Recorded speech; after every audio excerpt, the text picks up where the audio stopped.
Assalamualaikum warahmatullahi wabarakatuh.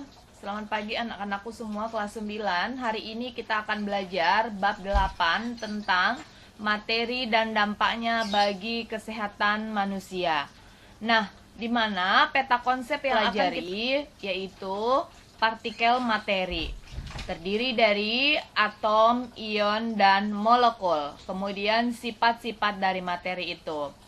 Ion itu terbagi menjadi dua bagian, yaitu kation dan anion, positif dan negatif. Molekul terbagi juga menjadi molekul unsur dan molekul senyawa. Kita akan belajar tentang partikel materi ini. Oke, materi dan dampaknya bagi kesehatan manusia. Semua ada di sekitar kita merupakan materi, semua yang ada. Nah, materi adalah segala sesuatu yang memiliki massa dan menempati ruang. Misalnya, buku. Sebuah buku tersusun dari lembaran-lembaran kertas. Nah, jika salah satu sobek kertas tersebut, maka kita hancurkan. Serpihan-serpihannya kecil menggunakan gunting. Maka kamu masih dapat melihat serpihan itu kan? Nah, namun serpihan itu dihancurkan menjadi bagian yang lebih kecil lagi. Nah, seperti itu. Nah, partikel penyusun materi yaitu berupa atom, molekul, dan ion. Apa itu atom? Atom terdiri atas inti atom yang bermuatan positif yang dikelilingi oleh elektron-elektron yang bermuatan negatif. Ingat ya, bahwa atom merupakan partikel terkecil dari unsur yang masih mempunyai sifat yang sama dengan unsur tersebut. Nah, penemu atom menurut Demokritus, atom diartikan tidak terpotong, tidak dapat dibagi atau tidak dapat dibelah. Nah, sedangkan atom menurut Dalton, karena mereka ada Dalton, ada Thomson, ada Rutherford, ada Niels Bohr ya. Nah, atom menurut Dalton bahwa atom tidak dapat diciptakan dan tidak dapat dimusnahkan ya. Kemudian menurut Dalton lagi, atom adalah bagian terkecil dari suatu unsur yang sudah tidak dapat dibagi lagi, yang masih memiliki sifat sama dengan unsur. Sedangkan teori atom Thomson, menurut Thomson bahwa atom itu adalah atom materi yang bermuatan positif beserta elektron-elektron yang bermuatan negatif yang tersebar merata di dalamnya. Nah, seperti bahasanya itu adalah roti kismis. Nah, contohnya adalah roti kismis. Kita lihat ya, roti kismis itu akan tersebar. Nah, sebaran-sebarannya itu adalah bermuatan negatif menurut Thomson. Nah, sedangkan teori atom menurut Rutherford adalah, nah, kita bisa melihat di situ kan ya, ada nilai positifnya inti atomnya di tengah-tengah. Nah, kemudian mempunyai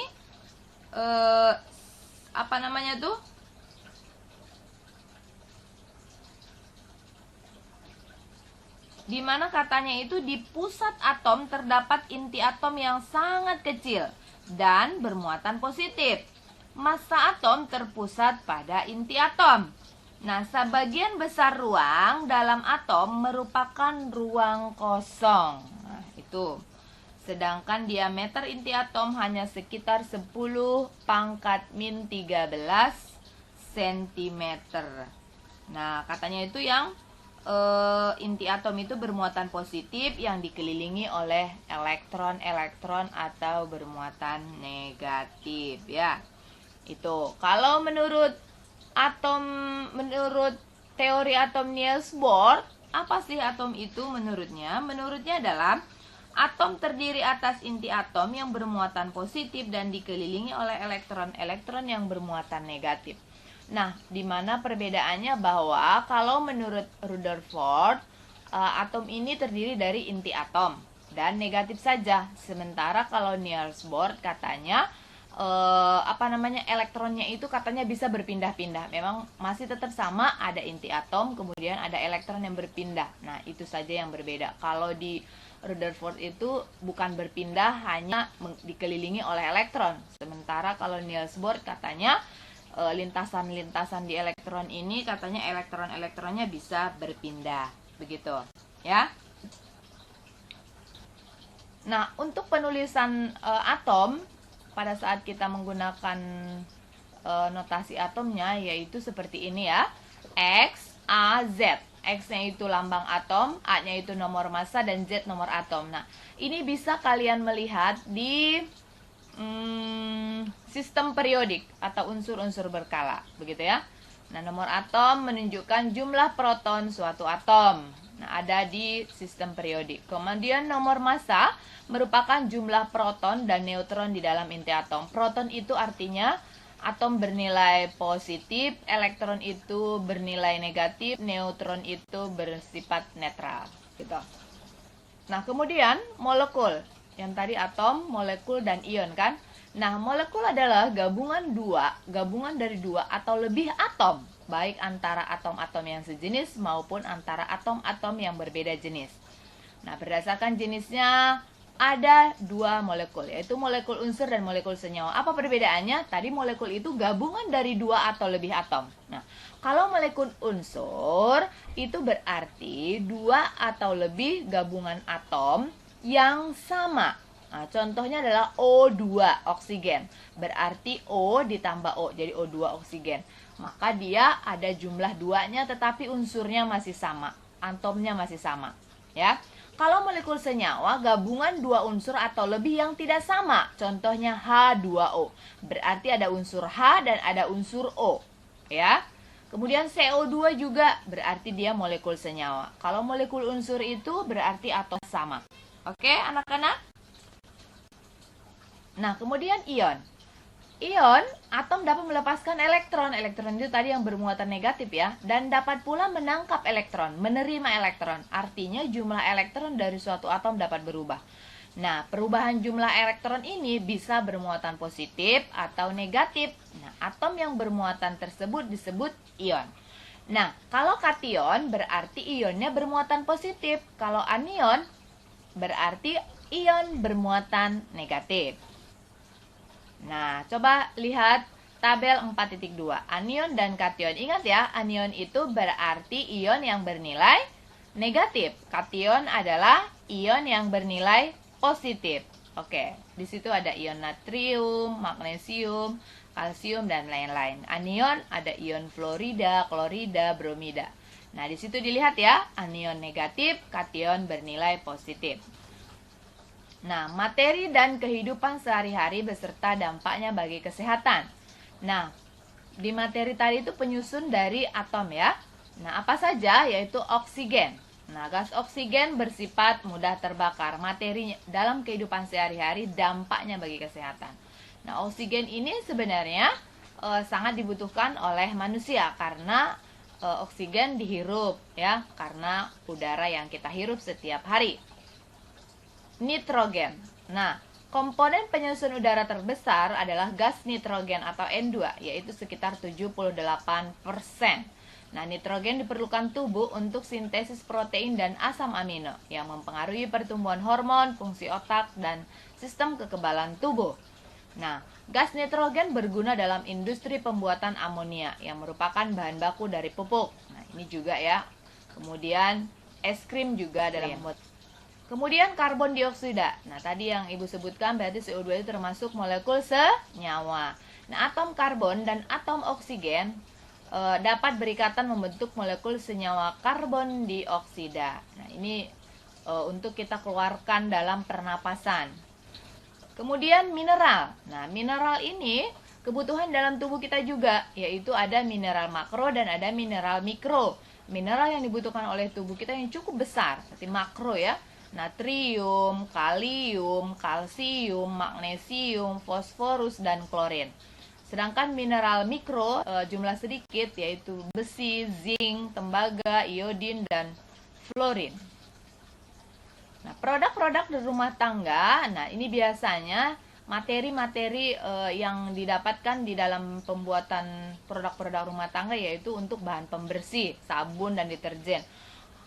Itu kemudian bahan pemutih, bahan pewangi. Nah, ini juga bisa dibutuhkan dalam kehidupan rumah tangga. Contoh bahan pembersih itu surfaktan ya, dimana berupa yaitu basa KOH atau NaOH Nah, bersifat basa ini yang menyebabkan adanya reaksi penyabunan atau busa ya.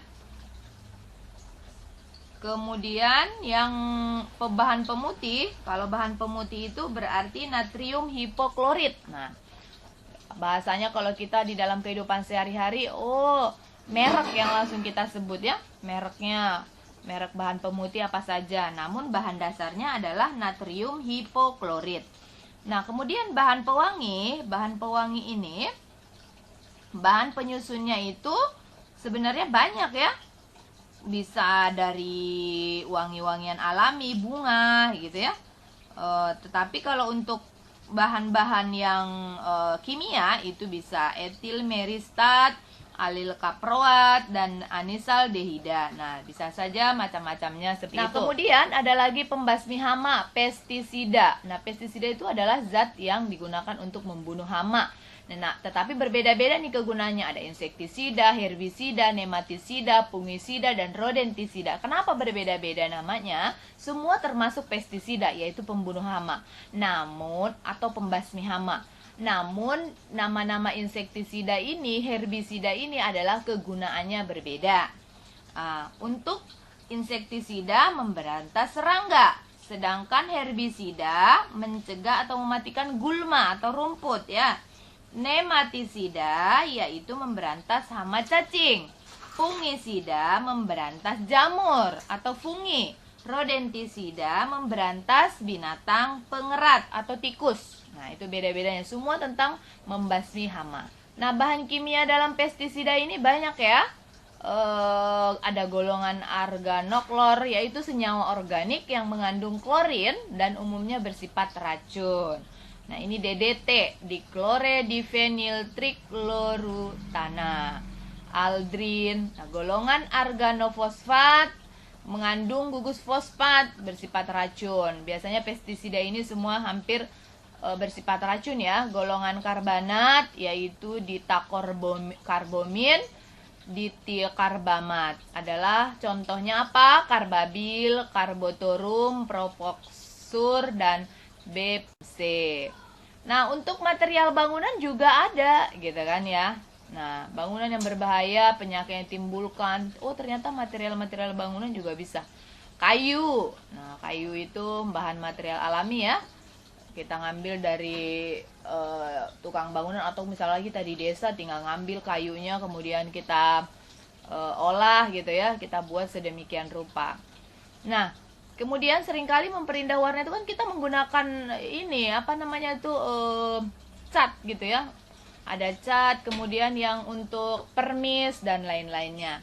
Nah, pipa, PVC juga ya. Nah, ini juga memiliki sifat ringan, kuat, dan reaktivitas rendah sehingga cocok untuk berbagai keperluan. Namun dapat memicu kanker ya.